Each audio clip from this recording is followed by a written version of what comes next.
All right, hello photography class. This week our topic is lighting. Remember, photography is Greek for right with light, so we need light. Typically we've got the sunlight. Actually it's kind of cloudy outside my windows, but there's enough sunlight coming in at me. But we've got sunlight. Sometimes we need the lamps that we have in our rooms, so some sort of lighting that is produced ambiently, whether it's from outside of windows, whether you're outside in the sun, street lights, lamps in a room. Otherwise, we need our flashes and the flash units that are built into cameras or the flash units that we add to cameras. All right, so here's a couple of examples of some flashes. And you can see up here in the upper left, we have, on some of our SLR cameras, there's the little pop-up flash that will come into play if you don't have a flash unit on your camera to give you the ability to still have a flash. Very small flash unit, very unpowerful flash unit, but something that works in a pinch.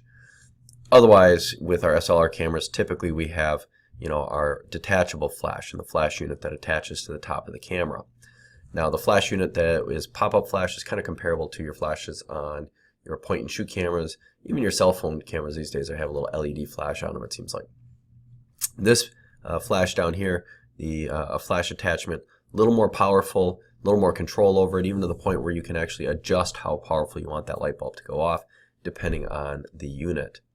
Then we can also take our flashes off the camera and attach them via a cable to the camera. So we can have the flash, instead of coming straight at a subject, we can have it coming off from the side or from over here or from up here. In the world of artistic photography, that creates a little bit of drama. That, when you light somebody over from the side, it casts shadows. That whole idea of, this is my good side, this is my bad side, and those kinds of things, where we can cast those little bit of shadows and create that drama in the photo versus just washing somebody out. In addition to using cables, because cables are, sometimes not the most convenient thing, you get wrapped up in them. So modern technology, we have various Bluetooth, Wi-Fi, and other electronic devices where we put a little radio transmitter on the camera, a little radio transmitter on the flash unit. And so when we click the button, the flash will trigger from someplace over here, wherever the case may be. And again, it's getting that flash off the camera, and in the artistic photography world, that's creating drama. But think about us in the world of CSI. Sometimes we have objects that are hidden underneath other things. Sometimes we have objects that, where we have a shadow already being cast because of where the light source is in a room. And so we need to overcome that shadow by bringing additional light from a different angle. So that is why we'd like to get our flashes off the cameras from time to time. All right, so those on the camera flashes, you'll notice that they tilt. And so we can tilt them up and down. They don't always have to stay locked in place. That's one of the reasons why people really like the off-camera flashes or the attached-to-camera flashes versus little built-in flash units, that we can have a little more control over the flash, not only in the power and the intensity of the flash, but also in the angling, that we can tilt that flash up, down. We can even go left, right. And what we can do is create what's called a bounce flash. So here's just kind of a graphic illustration where we've got our camera and flash unit here on a little tripod. And as you can see, we're bouncing the flash off the ceiling. Typically our ceilings, are painted in lighter colors. Lighter colors reflect light.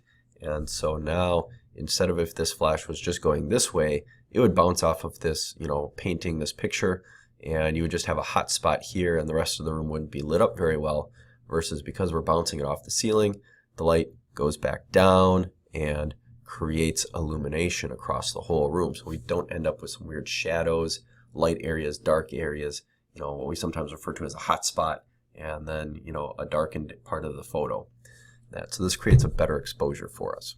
You don't always need to use a bounce flash, but that will be something that you might find in some of your CSI work, helps you out. All right, so when we deal with flash, you have to understand light intensity.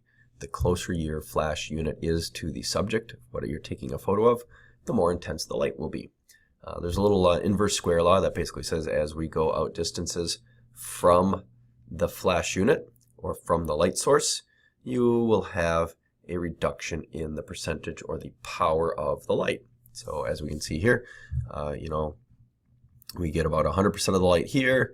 By the time, we're out a couple feet, we're down to 25%, 6%, and out by 8 feet, 1.5%.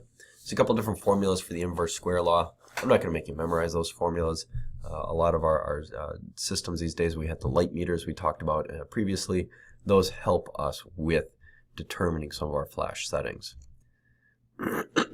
Now, something that you see a lot in portrait photography is fill lights, where you have your main flash, but then you'll have additional lights. Those additional lights might be additional flash units. Those additional lights might be something like a flashlight. So like in a portrait studio, pardon me, cold. Your photographer would have their subject sitting here on the stool, and the photographer's got a flash on their camera that's going to fill up the person's face. Maybe they're going to bounce it off the ceiling. But notice we've got these additional lights back here that light up the background, and we've also got this light here that's shining down on our subject, kind of filling in, again, giving a little more contrast, making it so that not all that light's coming right at their face and washing them out, but creating a nice hue across their whole face. Whereas we don't have those studio lights. We don't have these big fill lights. So what we need to do is worry about flashlights. And these are our version of fill lights usually. We can use other things like car headlights, and we do have some studio lights we can bring into crime scenes, some different tripods and whatnot. But really, what we do a lot of fill light with is our flashlights. So here you can see a couple guys at a car crash scene. They're not taking photographs, but look at, it's nighttime. All we have is the street lights. The street lights only illuminate so much. They mostly illuminate the road, not the ditch where the car is. So our guys are using flashlights to light up the scene. We use the flash on the camera to light up the scene a little bit better. And, I don't want to say too much more because that's your discussion board question for this week. Your discussion board question is, think about situations where you would use a fill light as a light source for CSI work. And I don't want you to use car crash scene. This is not going to be a good thing to use. What I would like you to use is think about some other situations where we need to get light someplace where the flash isn't practical, or we might need light from a different angle because the flash is going to produce light here, but we need some light coming in from over here to also make sure that we can see what we're looking at. So that's your discussion board question for the week, is think about good examples of where you would need a fill light for CSI, for evidence collection as it relates to photography, and how you would use your flashlight for that. All right, so that's basically our gist of what we have for lighting. Again, photography means writing with light. It comes from ancient Greek, photography, write light. So that is what we're all about, is getting sunlight, getting lamplight, getting flashlight, getting the flash units on your camera. So if you have any questions, I'm always around. Give me a call, shoot me an email, stop in and see me. Otherwise, I will talk at you next week. Thank you.